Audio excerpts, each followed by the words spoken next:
bangkit, kita semangat dulu, kita icebreaker dulu, supaya jangan tertidur waktu dengar firman Tuhan. Siapa kita dalam Tuhan? Saya penuh berkat, saya penuh kemenangan, saya penuh damai, saya penuh sukacita. Yes, yes, yes, yeay. Sudah saudara bawa cincin ya? Silakan duduk Bapak Ibu. Minggu depan bawa cincinnya ya. Cincin berlian. Kita kalahkan Hotman Paris. Puji Tuhan Bapak Ibu. Selamat Paskah bagi kita semuanya.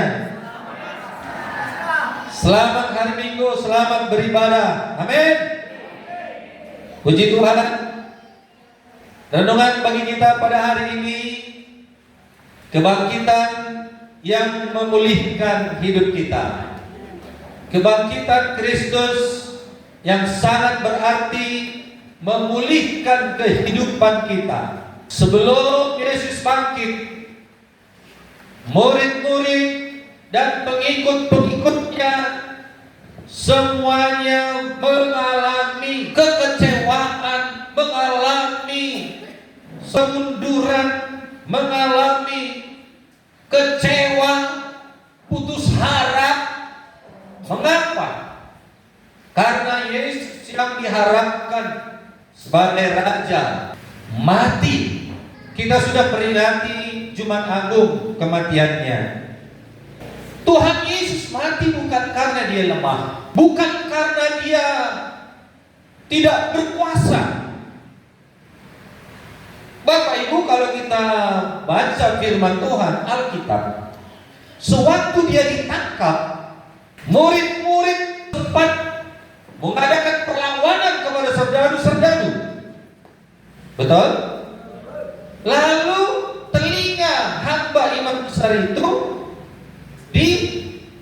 dipotong. Siapa yang memotong? Petrus. Lalu apa kata Tuhan? Petrus, sarungkan pedangmu. Betul? Aku bisa memanggil malaikat-malaikat siapapun, tetapi aku tidak memanggil malaikat.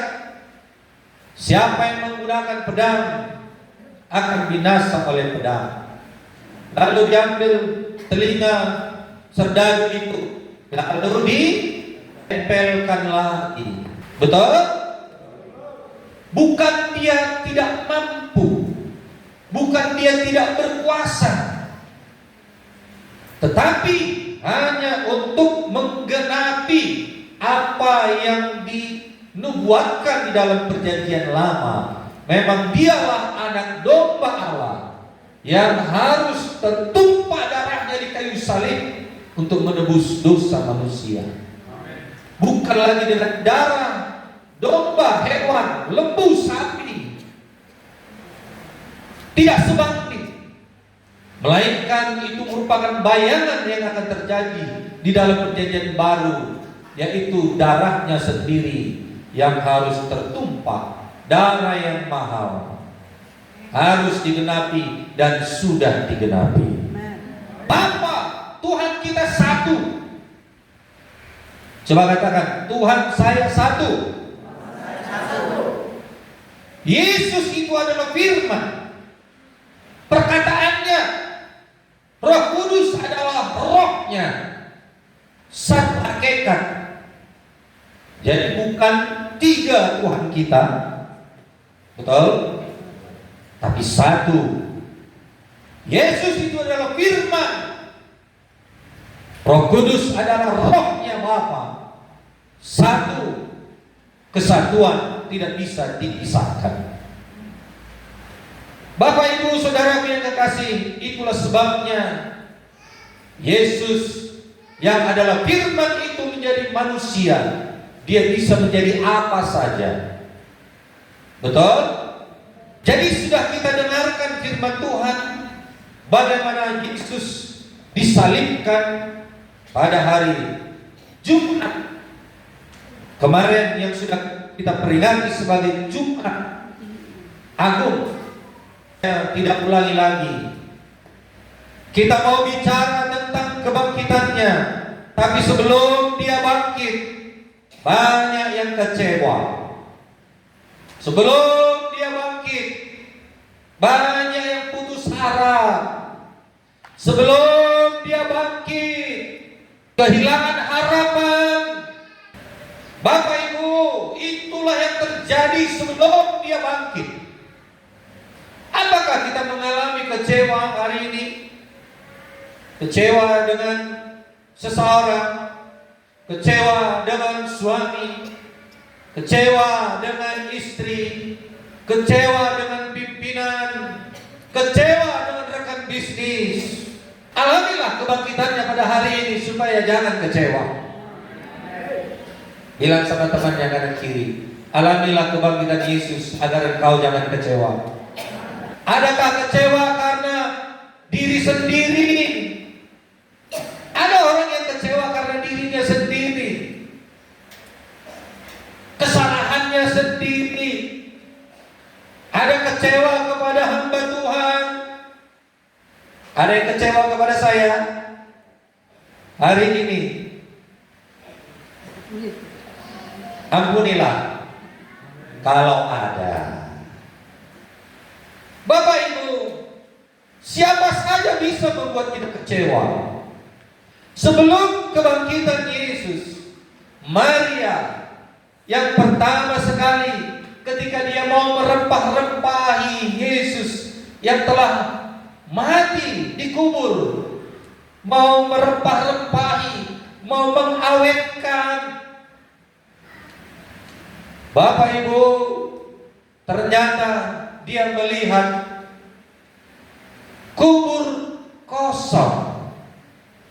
Yohanes 20 ayat 13, katanya kepada mereka, Tuhanku telah diambil orang dan aku tidak tahu di mana ia diletakkan. Bapak Ibu, Maria tidak mengerti atau mungkin dia lupa karena Yesus berkata pada hari yang ketiga dia bangkit. Tapi dia datang ke kubur Yesus mau merempah-rempahi. Lalu dia heran, takut, kecewa. Tuhanku telah diambil orang. Beriman dia Tuhan diambil orang. Adakah kita juga seperti itu? Kehilangan harapan, kecewa, percuma mengikut Tuhan. Kan begitu kira-kira. Percumalah aku datang ke kubur ini. Yesus dicuri orang. Apa mungkin dicuri? Karena itu dijaga 2 tentara. Apa mungkin dia digantikan? Siapa yang mau menggantikan dia? Karena Judas kenal betul siapa Yesus. Dia berkata kepada serdadu itu, orang yang kucium itu nanti adalah Yesus. Tangkaplah dia. Jelas ada pengkhianat di antara murid. Namanya Judas. Jadi jangan jual Yesus, jangan hianati Yesus. Kalau kita mengkhianati Yesus, maka kita sama seperti Judas. Jangan seperti Judas. Jangan jual iman hanya karena harta. Hari Jumat yang lalu kan, anak-anak kita bernyanyi, jangan jual Yesus hanya karena cinta. Jangan jual Yesus hanya karena tahta, kedudukan, tawaran-tawaran yang besar. Tuhan Yesus pun dari sorga melihat, ini iman luar biasa, iman yang teguh. Harta tidak bisa membuat kita menjual Yesus.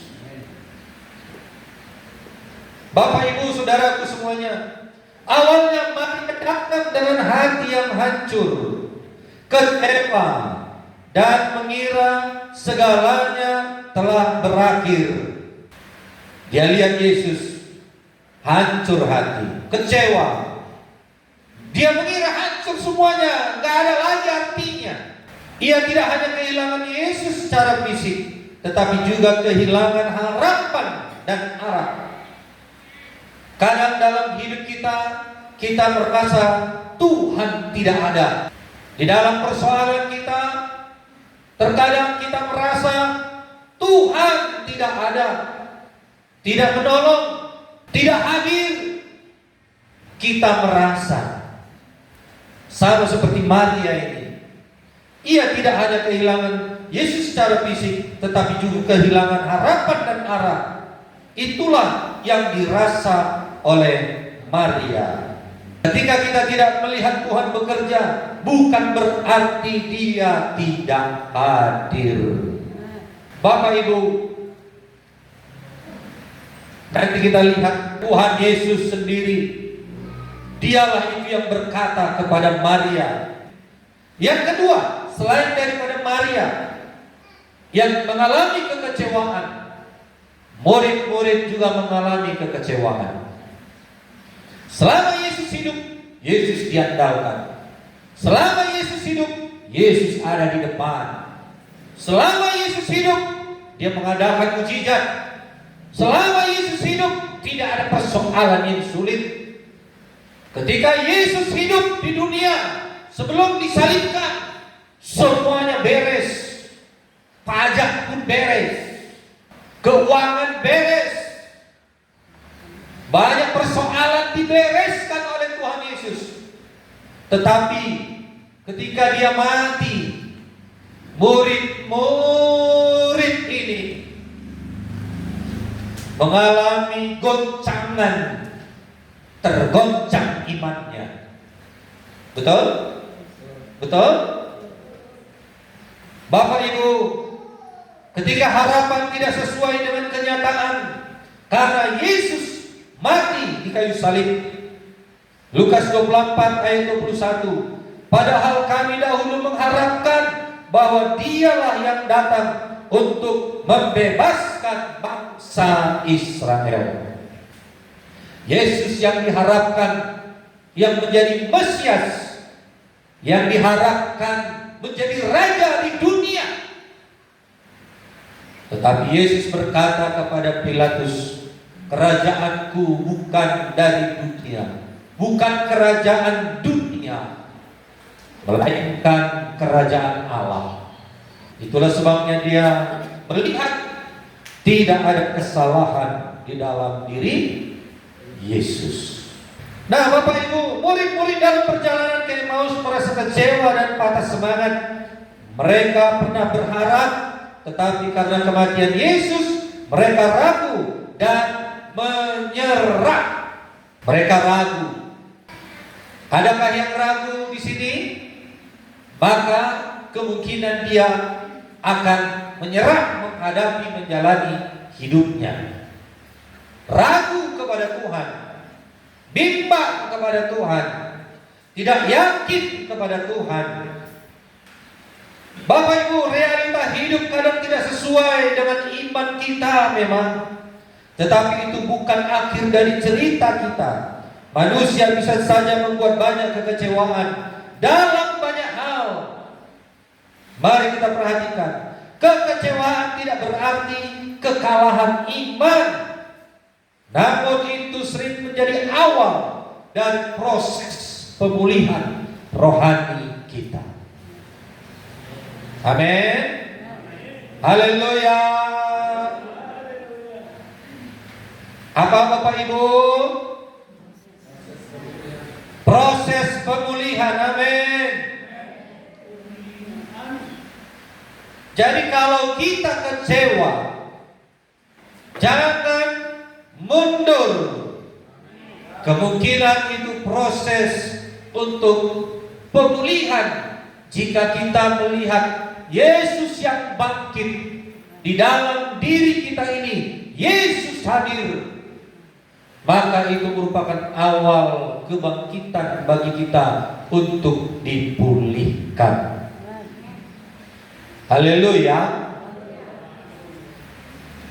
Nah, setelah kebangkitan Yesus, pemulihan terjadi bukan hanya bersifat pribadi, tetapi juga menyentuh aspek rohani, emosional, dan misi. Jadi kalau kita sudah dipulihkan, bukan badani kita saja dipulihkan, rohani kita pun dipulihkan, emosional kita pun dipulihkan, misi kita pun dipulihkan. Yang dulunya seperti Petrus menyala-nyala, kemana kau pergi Tuhan, aku ikut.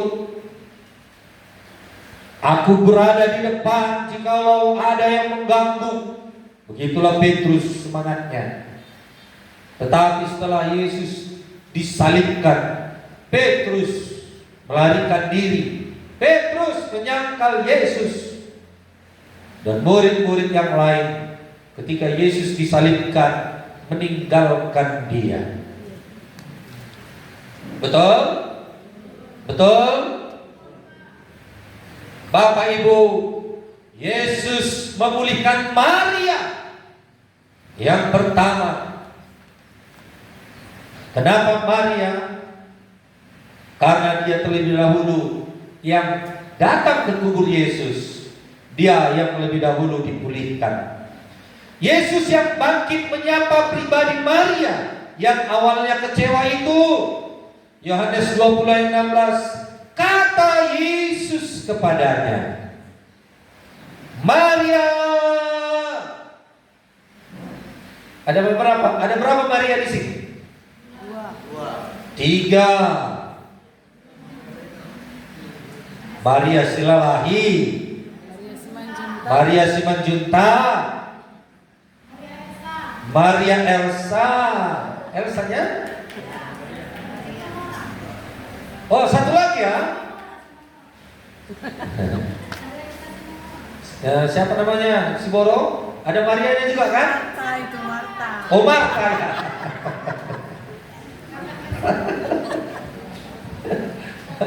Marta, bukan Maria. Jadi 3 ya. Selamat Maria.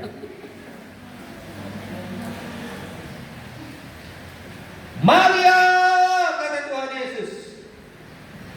Maka Maria berpaling dan berkata kepadanya dalam bahasa Ibrani, Rabuni. Yesus tidak hanya muncul, tapi menyebut nama Maria secara pribadi. Dalam kesedihan dan kebingungan, panggilan pribadi dari Yesus menyentuh hatinya dan membukakan matanya. Amin. Tapi bukan hanya Maria saja yang dipanggil Yesus.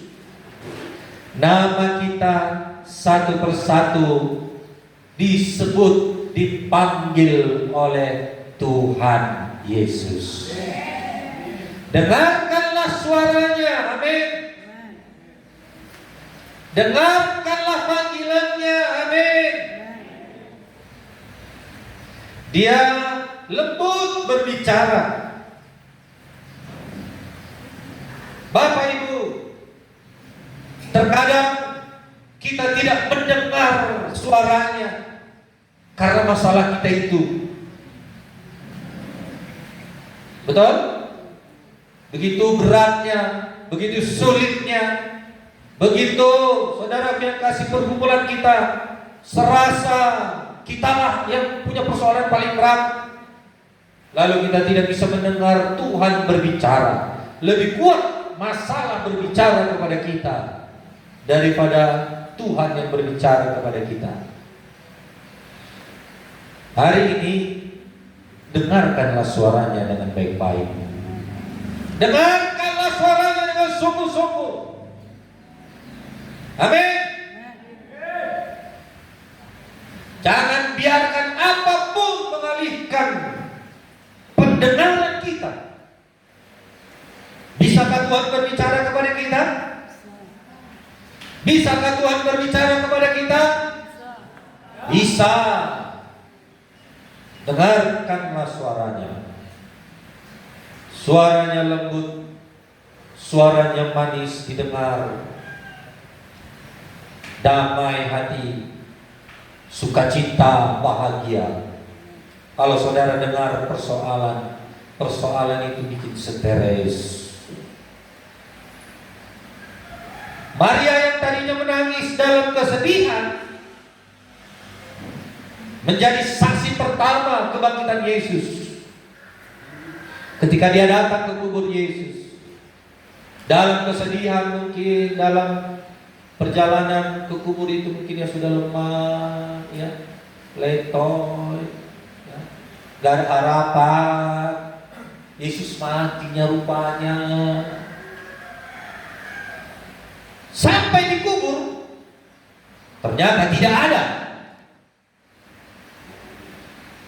Bapak Ibu, lalu Yesus berbicara kepada Maria. Amin. Yohanes 20:17 sampai 18. Pergilah kepada saudara-saudaraku dan katakanlah kepada mereka. Amin. Kembali Maria ini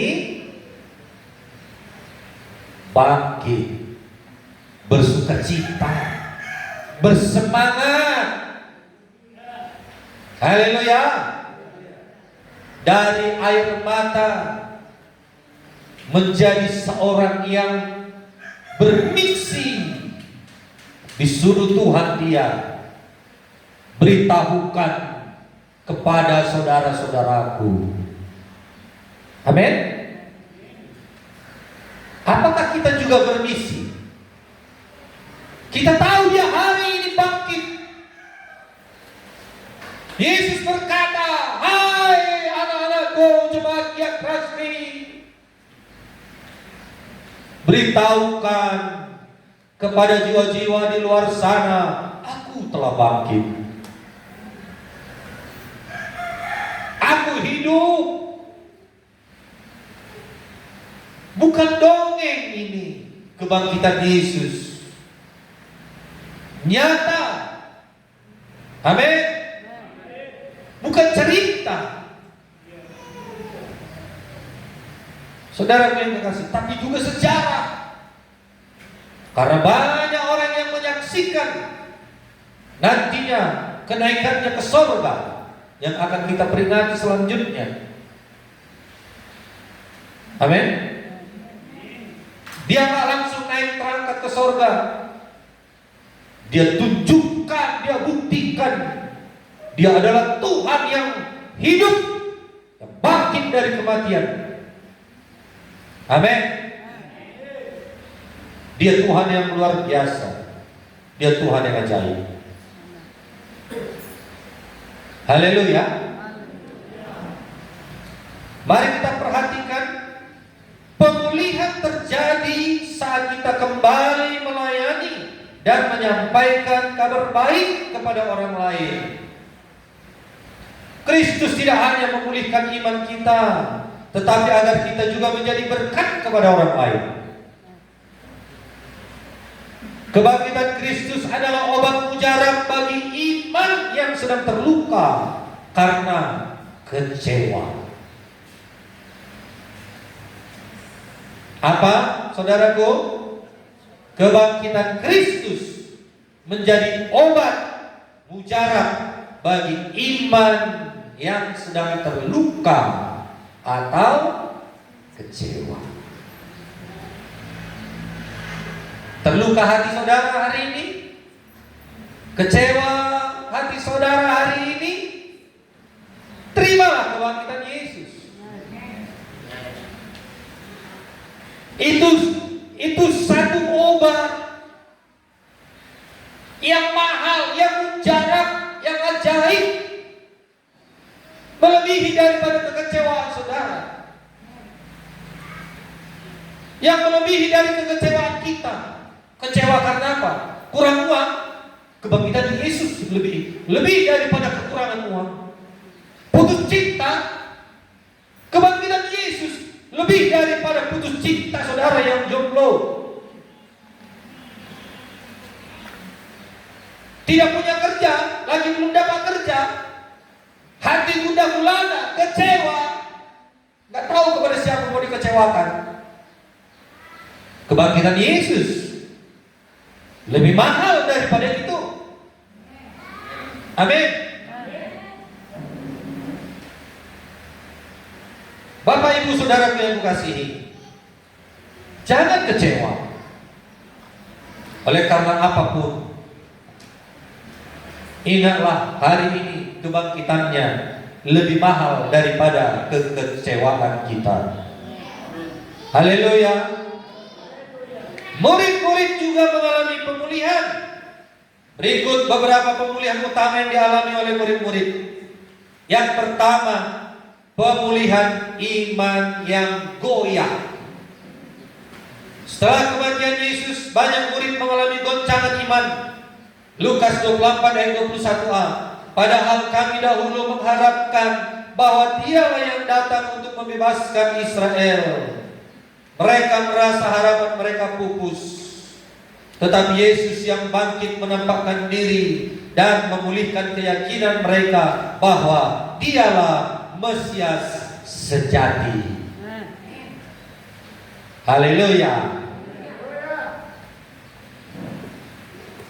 Dulunya mereka berharap Yesuslah yang membebaskan bangsa Israel. Yesuslah yang dibuat menjadi raja, karena di mana-mana dia pergi mengadakan mujizat. Yang buta melihat, yang tuli mendengar, yang bisu berbicara. Amin. Yang mati bangkit. 5.000 orang makan hanya dengan 5 roti 2 ikan. Oh, inilah dia harapan kita. Tetapi setelah Yesus mati disalibkan, pupus. Tetapi Bapak Ibu ingatlah ini, ternyata Tuhan tidak biarkan kekecewaan itu kepada pengikut-pengikutnya. Amin. Dia hidup, dia bangkit. Amin. Yesus yang bangkit menemui mereka di tengah kekecewaan mereka. Lukas 24 ayat 15. Ketika mereka sedang bercakap-cakap dan bertukar pikiran, datanglah Yesus sendiri mendekati mereka, lalu berjalan bersama-sama dengan mereka. Berjalan bersama Tuhan Yesus. Betul? Yesus tidak menunggu mereka dipulihkan dahulu. Oh, baiknya Tuhan kita itu.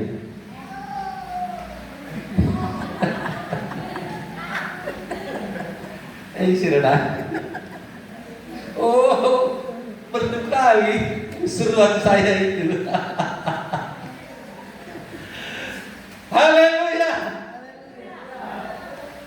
Yesus tidak menunggu mereka dipulihkan terlebih dahulu, melainkan menemui mereka dalam keadaan tergoncang imannya.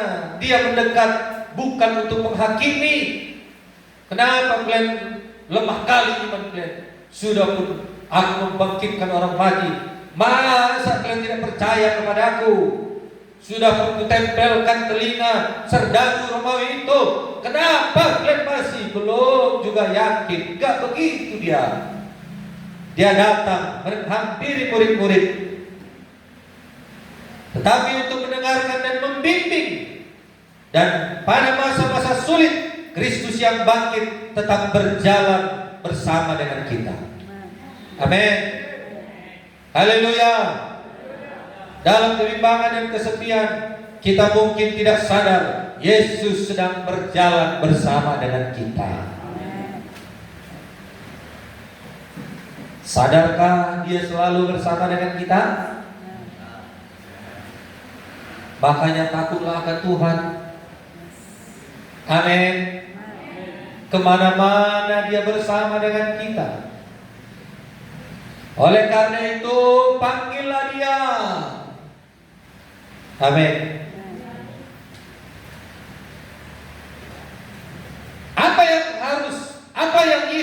lakukan saat iman kita lemah? Ia mendengarkan keluhan kita, ia mengingatkan kita kepada firman-Nya, ia menyingkapkan dirinya secara pribadi. Inilah yang dialami oleh murid-murid. Kebangkitan Kristus adalah titik balik bagi orang percaya dari keraguan menjadi keyakinan dan dari keputusasaan menjadi pengharapan. Haleluya. Kebangkitan Kristus adalah jawaban untuk iman yang terguncang dan yang kecewa. Orang yang meninggalkan Yesus sudah pasti orang yang kecewa. Orang yang menjual Yesus sudah pasti orang yang kecewa. Bapak Ibu, jangan biarkan kekecewaan menghancurkan hidup kita. Amin. Tapi biarkanlah kebangkitan Yesus itu kita percayai, kita yakini, walaupun kita tidak melihatnya hari ini, tetapi firman Tuhan ya dan amin hari ini sampai selama-lamanya tidak berubah. Kebangkitan Kristus adalah jawaban untuk iman kita, untuk yang terguncang imannya, untuk yang kecewa. Dia mengejar kita, dia tidak membiarkan kita menjadi ragu. Dia menerangkan firman, dia tidak menjauh dari yang bimbang, dia menyatakan dirinya. Seperti murid-murid yang berjalan ke Emmaus, pulang dengan kepala tertunduk, tapi saat Yesus berjalan bersama dengan kita, hati kita berkobar-kobar kembali. Amin. Nyalakan api, karena hari ini kita diingatkan kembali tentang kebangkitannya. Haleluya. Yang kedua, pemulihan damai sejahtera. Yesus tahu bahwa murid-muridnya diliputi ketakutan. Mereka bersembunyi karena takut kepada para pemimpin Yahudi. Yohanes 20 ayat 19a, ketika hari sudah malam pada hari pertama minggu itu, berkumpullah murid-murid Yesus di situ, di suatu tempat dengan pintu-pintu yang terkunci, karena mereka takut kepada orang-orang Yahudi. Masih takut. Kenapa mesti dituliskan di sini pintu yang terkunci? Mereka takut kepada orang-orang Yahudi. Betul? Adakah yang masih takut hari ini? Apa yang saudara takutkan? Bilang sama temannya kanan kiri, jangan takut. Damai bagimu. Haleluya. Tetapi ketika Yesus datang, kalimat pertamanya, damai sejahtera bagi kamu. Yohanes 20:19. Pada waktu itu datanglah Yesus dan berdiri di tengah-tengah mereka dan berkata, damai sejahtera bagi kamu. Amin. Damai sejahtera bagi saudara. Ayat 21 dan 26 sama. Ia memulihkan ketenangan batin mereka yang hancur karena duka dan ketakutan. Yohanes 20 ayat 20. Dan sesudah berkata demikian, ia menunjukkan tangannya dan lambungnya kepada mereka. Murid-murid itu bersuka cita ketika mereka melihat Tuhan. Ditunjukkan, ini bekas batu berlubang. Amin. Ditunjukkan lambungnya, bekas tertikam. Saudara yang kasih, Yesus datang. Yesus menghampiri. Tidak dibiarkan murid-murid dan pengikutnya takut. Ini aku, damai bagimu. Haleluya. Ketika mendengar itu, kira-kira murid-murid dan pengikutnya semakin lemah atau masih dalam ketakutan? Sukacita. Amin. Dibangkitkan kembali.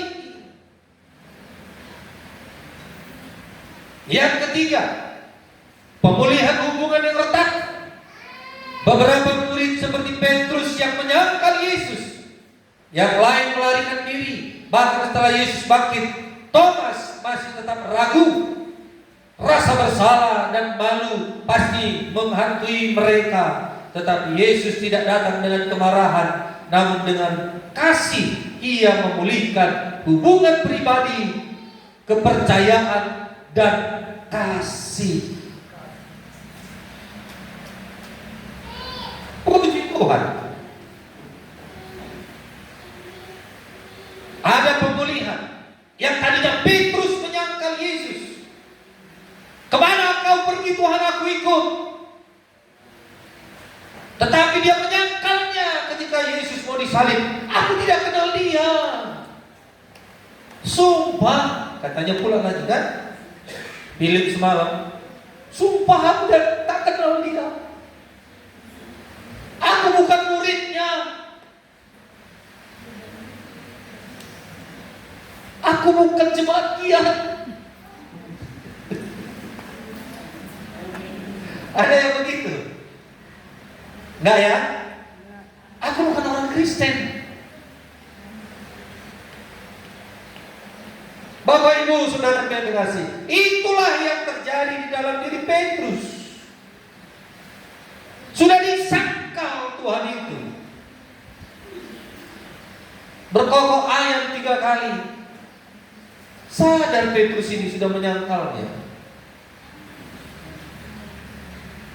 Bapak Ibu, begitupun Tuhan Yesus datang menghampiri mereka dan bukan marah-marahinya, amin, tapi memulihkan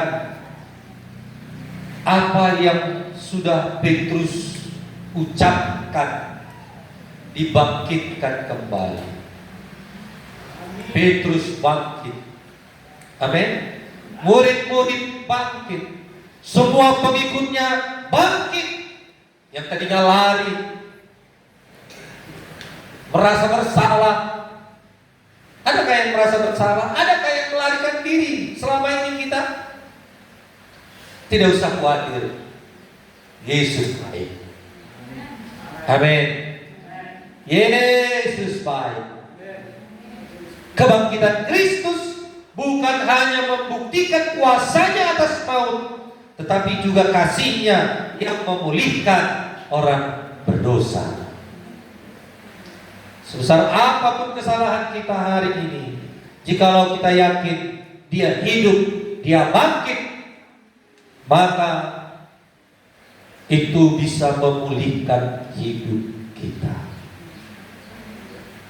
Dari hal ini kita belajar bahwa kegagalan tidak mengakhiri panggilan kita. Lukas 22 ayat 61-62. Lalu Petrus keluar dan menangis dengan sedihnya. Petrus yang menyangkal Yesus di saat-saat yang paling penting, tetapi tangisnya menunjukkan pertobatan, bukan sekedar rasa bersalah. Inilah yang kita kerjakan. Bukan hanya menangis, tetapi benar-benar sadar dan bertobat. Banyak orang berpikir kegagalan rohani kita adalah akhir dari pelayanan, tetapi tidak bagi Tuhan. Dulu aku menyala-nyala melayani, hari ini pun saudara bisa dipulihkan. Dulu aku sudah pernah sekolah Alkitab, Hari ini pun saudara bisa dipulihkan. Dahulu aku pemimpin life group, pemimpin komsel, tapi sudah lama aku meninggalkan Tuhan. Hari ini pun Tuhan sanggup memulihkan saudara. Haleluya. Tidak ada yang sulit kalau kita mau.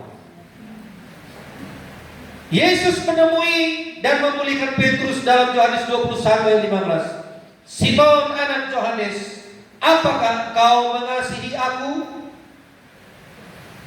Dia bertanya lagi sampai 3 kali. Simon, Petrus, apakah kau mengasihi aku? Ya Tuhan, kau tahu aku mengasihimu. 3 kali. Gembalakanlah domba-domba. Yesus tidak menghukum. Dia bertanya, mau nggak dipulihkan? Kita tidak dihukum hari ini. Engkau jahat, engkau pembohong, engkau penipu. Tidak. Dia mau memulihkan. Amin. Dia tidak menghukum. Dia bertanya, maukah kau dipulihkan? Ya Tuhan, aku mau. Begitulah jawaban kita. Sama seperti Petrus, engkau tahu Tuhan, aku mengasihi engkau. Gembalakanlah domba-dombaku. Komitmen kita, Bapak Ibu, untuk dipulihkan dalam kehidupan kita, rohani kita, apapun dalam kehidupan kita dipulihkan. Komitmen kita di dalam pelayanan, komitmen kita, saudara yang kekasih, di dalam penginjilan, dalam panggilan Tuhan dipulihkan sepanjang kita menjawab, ya Tuhan, ini aku mengasihi Engkau. Yesus tidak hanya mengampuni, tapi menegaskan kembali kasih dan komitmen Petrus. Jadi pernahkah kita merasa telah berlalu jauh sekali untuk tidak diampuni, tidak mungkin diampuni, berpikiran jauh sekali, berpikiran negatif tentang diri kita?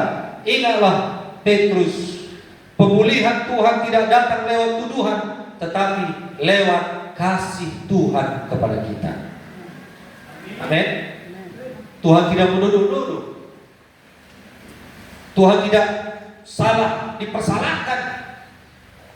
Bilang sama temannya, Tuhan tidak menuduh-nuduh kita. Amin. Yesus memulihkan Thomas yang ragu. Keraguan adalah hal yang wajar dalam hidup ini, dalam kehidupan rohani juga. Namun kisah kebangkitan Kristus menunjukkan bahwa Yesus tidak mengusir yang ragu, tetapi datang mendekat untuk memulihkan dan menguatkan iman mereka yang ragu-ragu.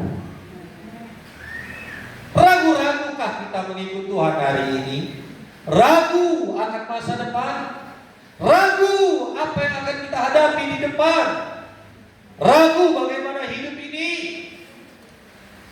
Ragu, tidak yakin, bimbang. Hari ini percayailah kebangkitan Yesus. Amin. Yesus memulihkan kita. Mendekatlah kepadanya, maka iman kita dikuatkan. Dari hal ini kita belajar, keraguan tidak menghapus kasih Kristus. Yohanes 20 ayat 25, sebelum aku melihat bekas paku dan mencucukkan jariku ke dalamnya, sekali-kali aku tidak akan percaya. Itulah yang dikatakan Thomas. Thomas ini ragu, gak yakin Yesus itu bangkit. Sebelum kucucukkan tanganku ini ke tangannya yang bekas paku itu, aku tidak akan percaya. Lalu Tuhan Yesus mendatangi Thomas. Thomas, ini aku Thomas. Amin. Amin. Tiur, ini aku Tiur. Kenapa kau ragu? Ada namanya Tiur di sini? Tidak ada, puji Tuhan. Butet, ini aku Butet. Ini bekas paku di tanganku. Ada yang namanya Butet? Puji Tuhan. Ojak, kenapa kau bimbang Ojak?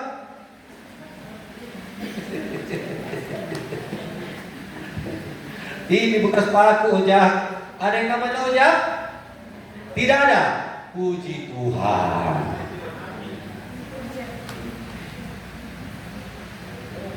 Bapak Ibu, itulah Thomas. Gak yakin. Tapi Tuhan Yesus baik. Tidak dibiarkan Thomas ini ragu. Tuhan tidak membiarkan kita yang ragu. Tuhan tidak, saudara, membiarkan kita yang bimbang. Ternyata dia mendatangi kita. Ini aku, diberikannya kesempatan. Ini aku Thomas. Nih, nah cucukkanlah tanganmu. Setelah 8 hari Yesus datang lagi hanya untuk Thomas. Ini menunjukkan bahwa Kristus memperhatikan iman setiap pribadi, termasuk yang sedang bimbang. Dia mengundang Thomas untuk menyentuh lukanya, tanda kasih dan bukti nyata kebangkitannya. Jadi tidak dihakimi.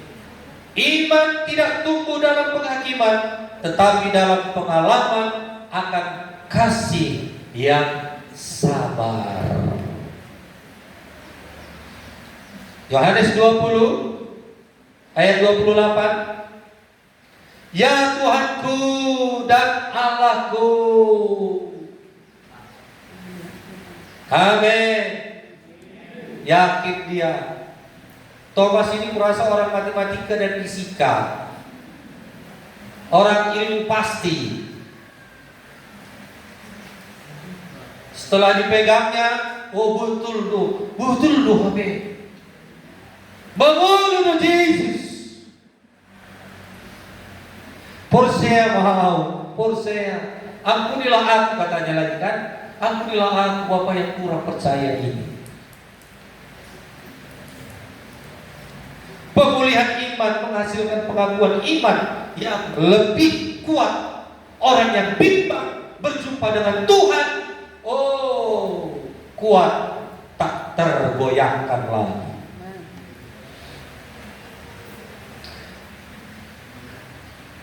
Jika kita sedang ragu hari ini di dalam pergumulan kita, iman yang sedang diuji, kuat atau kokoh iman kita, jangan berpaling meninggalkan Yesus karena keraguan. Amin. Berdoalah, Dia akan datang kepada kita. Jangan tinggalkan, berdoalah, maka Yesus mendatangi kita dan berkata, ini aku anakku. Indah kali ya, jikalau kita berdoa, Bapa, ini aku. Apa yang kau mau? Kira-kira apa yang saudara minta? Kalaulah kita berdoa lalu Yesus datang, apakah mau minta mana tanganmu yang dipaku itu? Seperti Thomas. Kira-kira kalau Yesus mendatangi kita, kita minta apa?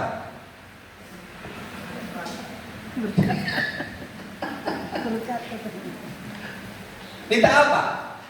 Bilang, tanya dulu temannya. Oke, kalau Thomas dia minta tangannya ditunjukkan. Kalau kita minta apa? Amin. Saya pikir minta uang.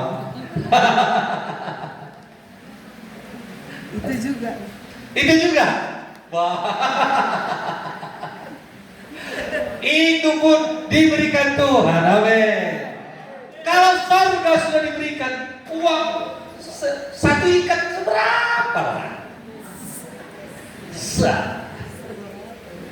Minta sepeda motor, kecil lah itu. Minta rumah, gimana? Berani minta rumah? Beranilah. Minta apa lagi?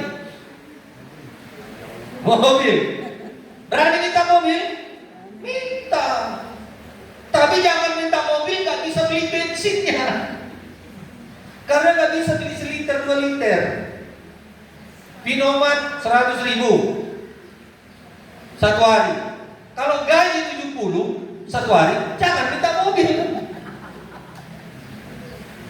Bannya pun tak terbeli. Saya mogok gak bisa saudara sorong. Udahlah, mintalah dulu sepeda motor. Kalau mogok masih bisa kita bawa. Betul? Iya. Jadi lihat siapa diri kita, minta apa. Thomas tahu apa yang dia minta. Yang paling penting, yang paling utama dari keraguannya, Yesus itu adalah Tuhan. Baju rumah tanganmu Bapak, dia dong bekas pakui Bapak. Dia mata mas bengkok. Haleluya. Thomas dipulihkan. Pemulihan kuasa melalui Roh Kudus. Sebelum kebangkitan, para murid belum penuh pengertian dan belum punya kuasa untuk bersaksi. Tetapi Yesus yang bangkit memenuhi mereka dengan Roh Kudus. Yohanes 20:22. Dan sesudah berkata demikian, Ia mengembusi mereka dan berkata, terimalah Roh Kudus. Dan Yesus berjanji bahwa mereka akan menerima kuasa dari tempat tinggi. Kisah 1 ayat 8. Tetapi kamu akan menerima kuasa jikalau Roh Kudus turun ke atas kamu, dan kamu akan menjadi saksiku di Yerusalem dan di seluruh Yudea dan Samaria dan sampai ke ujung bumi. Ini janji Tuhan. Setelah dia bangkit naik ke surga, dia berkata, tunggu di Yerusalem, tunggu sampai engkau dipenuhkan dengan kuasa dari Yang Maha Tinggi. Roh Kudus memulihkan murid-murid. Pemulihan komunitas murid yang terpecah. Kebangkitan Yesus juga memulihkan persekutuan dan komunitas murid-murid. Mereka yang sempat tercerai-berai berkumpul kembali dan menjadi satu dalam doa dan visi. Kisah 1 ayat 14. Mereka semua bertekun dengan sehati dalam doa bersama-sama dengan beberapa perempuan serta Maria ibu Yesus dan dengan saudara-saudara Yesus. Dari situ terbentuklah gereja mula-mula yang sampai sekarang miliaran manusia menjadi pengikut Kristus. Puji Tuhan. Jadi kita bukan, gereja mula-mula bukan dimulai pada abad ke-4 atau abad ke-5, ke-6, ke-7. Tidak. Dimulai, saudara kalian terkasih, gereja mula-mula sudah ada sejak abad pertama. Sepupu kita dimulai abad ke-7. Keyakinan mereka, kepercayaan mereka. Jauh sebelum itu, keyakinan kita sudah ada.